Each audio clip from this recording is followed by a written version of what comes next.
Hello everyone, কেমন আছেন সবাই? আশা করি সবাই অনেক ভালো আছেন। আজকে আমি আপনাদেরকে মাত্র 7 দিনে স্থায়ীভাবে ফুল বডি 100% গ্যারান্টি সহকারে ফর্সা করার লোশন সম্পর্কে বলবো। এই লোশনটার নাম হচ্ছে Korean fair look permanent whitening body lotion.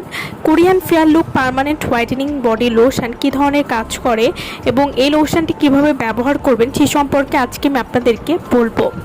Korean fair look permanent whitening body lotion যে কোনো ধরনের কালো দাগ দূর করে, মাত্র 7 দিনের মধ্যেই আপনাদেরকে ফলাফল দিতে সাহায্য করবে। Korean fair look permanent whitening body lotion, এই লোশনটিতে আপনারা 7 দিনের কাজ হওয়ার গ্যারান্টি পেয়ে যাচ্ছেন। ছোট বড় ছেলে মেয়ে সবাই কিন্তু এই লোশনটি ব্যবহার করতে পারবেন। Korean fair look permanent whitening body lotion এটি ব্যবহার করলে হাত, মুখ, পা, গলা, ঘাড় সহ পুরো শরীর 7 দিনে পার্মানেন্টলি ফর্সা করবে।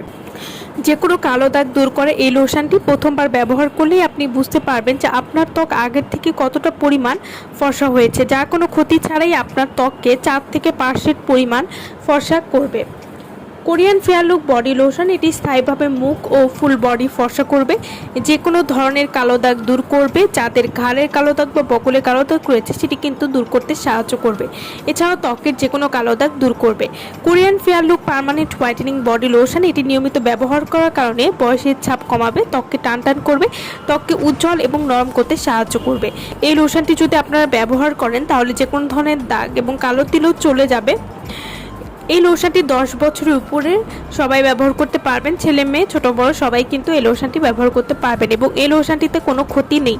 তো যারা স্থায়ীভাবে পার্মানেন্টভাবে বা স্থায়ীভাবে মুখ ও পুরো শরীর ধবধবে ফর্সা করার জন্য ভালো একটি লোশন খুঁজছেন তারা কিন্তু Korean fair look permanent whitening body লোশনটি নিয়ে নিতে পারেন।